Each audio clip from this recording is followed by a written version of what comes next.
গণহত্যায় জড়িত দলকে 10 বছরের জন্য নিষিদ্ধ করার বিধান রেখে আন্তর্জাতিক অপরাধ ট্রাইব্যুনাল আইন সংশোধনের প্রস্তাব দিয়েছে আইন মন্ত্রণালয়। বিচার প্রশাসন প্রশিক্ষণ ইনস্টিটিউটে আয়োজিত এক মতবিনিময় সভায় এই প্রস্তাব দেয়া হয়।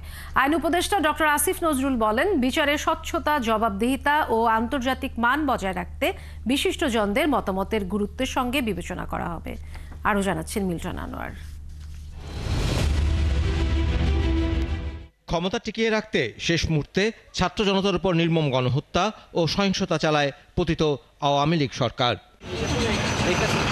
স্বৈরাচারের পতনের পর জুলাই আগস্টে সংগঠিত হত্যাকাণ্ডের বিচারে আন্তর্জাতিক অপরাধ ট্রাইব্যুনালে এরই মধ্যে বেশ কিছু অভিযোগ জমা পড়েছে।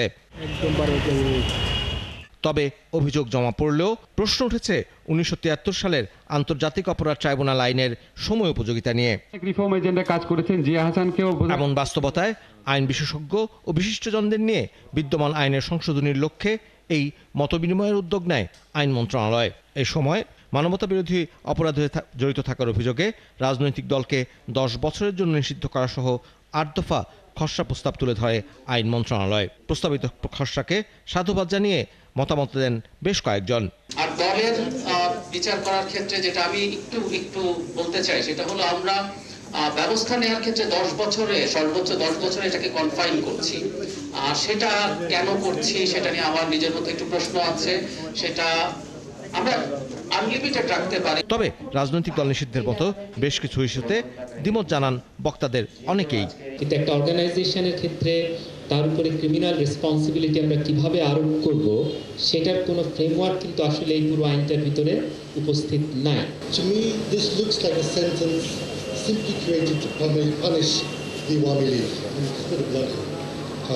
It may be popular with other political parties, and there may be more reason for that. But I think it would be a big mistake for democracy in this country in the future, and it will also not be looked at very positively internationally. অনুষ্ঠানে নির্বাচনে কারচুপি সহ 4টি অপরাধ নিয়ে নিজের ভাবনার কথা জানান নির্বাচন সংস্কার কমিশনের প্রধান ডক্টর বদিউল আলম মজুমদার। গুরুতর নির্বাচনী অপরাধ করেছে, আমাদের গণতান্ত্রিক ব্যবস্থাকে ধ্বংস করেছে, আমাদের সংবিধান লঙ্ঘন করেছে, তাদের বিরুদ্ধে এই আইন প্রয়োগ হওয়া দরকার।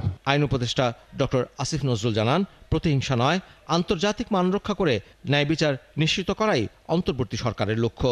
আমরা এই সমাজে আর ক্ষত চাই না, বিভাজন চাই না। আমরা বিচারের মধ্যে দিয়ে একটা রিকনসিলিয়েশন প্রসেস শুরু করতে চাই, যে সবাই যেন একমত হয় এই বিচারটা যেটা হয়েছে, এটা বিচারে যে শাস্তি পেয়েছে যদি পায়। স্বচ্ছ ও গ্রহণযোগ্য বিচারের জন্য এই উদ্যোগকে স্বাগত জানান আরেক উপদেষ্টা আদিলুর রহমান খান। সত্যিকার অর্থে যেভাবে বিচার হওয়া উচিত সেটাই করার চেষ্টা করছি। এটি আমরা চাই, ভিকটিম ফ্যামিলিগুলোও কিন্তু সেটা চায়। এই বিচারের মাধ্যমে অপরাধী হিসেবে দল, ব্যক্তি ও তাদের সমর্থকরা প্রায়শ্চিত্তের সুযোগ পাবেন বলেও মনে করেন উপদেষ্টারা। মিল্টন আনোয়ার, 71, ঢাকা। কাজ করেছেন জিয়া হাসানকেও বোধহয় আজকে চলে যাচ্ছে উনি।